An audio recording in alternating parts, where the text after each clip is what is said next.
Hello everyone, welcome to the Tektopia guide. In this new series I'm gonna learn you how to play Tektopia while I play it. I'm not gonna explain how to install Tektopia Forge itself. If you wanna know how to do that, please check a video by my friend Liara in the description. Now before we get started playing, I wanted to do a little video on other mods. For a lot of people, Tektopia is the first step into modded Minecraft, and of course we all want to check out the other modding possibilities in Minecraft. I've spent the whole day playing with mods, and this is the result. I've chosen a few close to vanilla mods to try out, and well, I've tried them out and it was a lot of fun. A small warning to members of Tektopia Patreon server: if you want to know if you can use a mod in this video on the WorldEdit server, check with a staff member first. Not all mods are completely vanilla and they might give away a little bit too much. But first, the first mod we're going to do is, well, Richest in this world. We're ready to light it up. And, well, I'm going to place a torch here, then another one here. And it's not really efficient. So I'm just going to remove these two. And I'm going to press F4. And now you see light level overlay reloaded. It exactly shows the light level, and that means I can pretty easily, quite precisely, place my torches. And everywhere whereas mobs can spawn, I can easily place a torch. Now we're going to turn it off, and now we're going to go to the next one. Now I have a beautiful shulker box here, which contains all my emeralds, and I want to look into it. Now, the regular thing just says there's a lot of blocks of emeralds here, and there's 22 more things. But with the mod called Shulker Tooltip, I press Alt, and this shows all the contents of the shulker box instantly. As you can see, I'm pretty much set in this world. Now, you already see in the corner, like right there, it's Journey Map. Now, Journey Map is a really popular mod you see with almost every mod pack. Now if you press the J key, that's for Journey Map, and you can see all the places in the world we explored. And we can even see our little spot. Now, Journey Map is not allowed on a lot of servers. It's mostly modded servers, because it does show a lot of things. For example, the red things are bad things.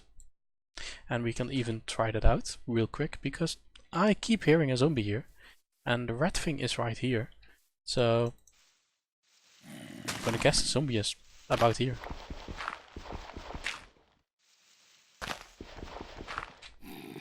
Do we see it? Yup, there we go. So that was pretty easy. Now, Journey Map can also have something else, and that's called Waypoints. So if we have press B on the keyboard and we just make it home and save, we now have this waypoint on the map. And in the real world, we can always see it, the distance. So if I move away a little bit, you can see I'm currently 19 meters away if I point towards it.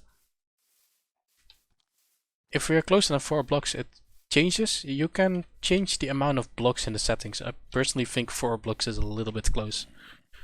Now the next one we're going to do is more creative thing. You can use it in survival, but it would be really cheaty.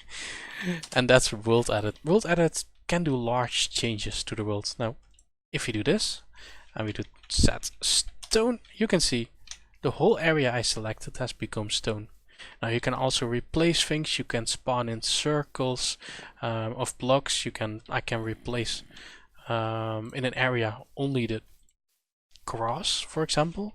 So replace a grass with cobblestone. And you can see only this grass has been replaced with cobblestone.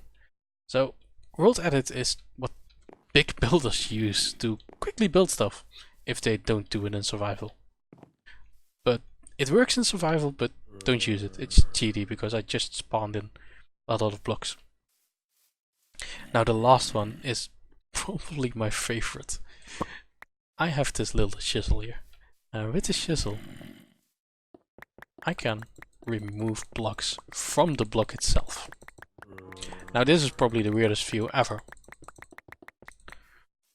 because our block is now currently broken.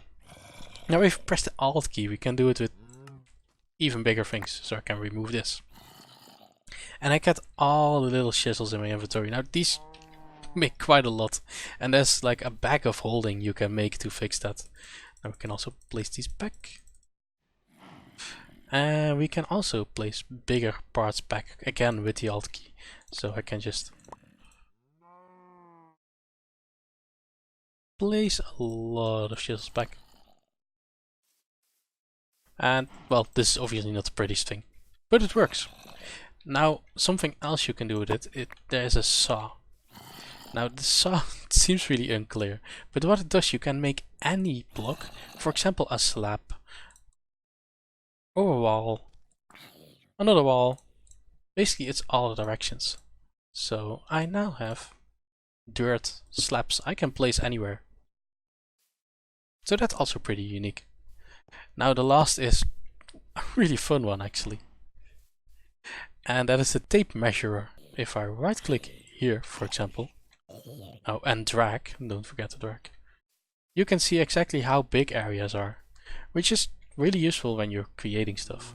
Now, if you want to remove this again, you just sneak and right click and it's all gone. So right click and sneak and right click. Now, as you can see, there's a lot of possibilities with modding. One thing to know about Chisel and Bits is that every block it's in, for Tektopia villages, that counts as a block.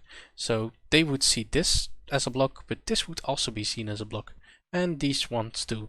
So they would think they can walk here, which can cause some problems. But if you use it mostly for decoration, you'll see that they don't get stuck often. Let's just say it like that, and you can fix it in the cases where it does happen. So yeah, that was my video. The first video of the Tektopia guide. If you like this really quick video, then well, leave a like, subscribe. And if you're interested in any of the mods I've talked about, the links are in the description. They're all Forge mods, so they all work together with Tektopia. So yeah, that was it. Bye.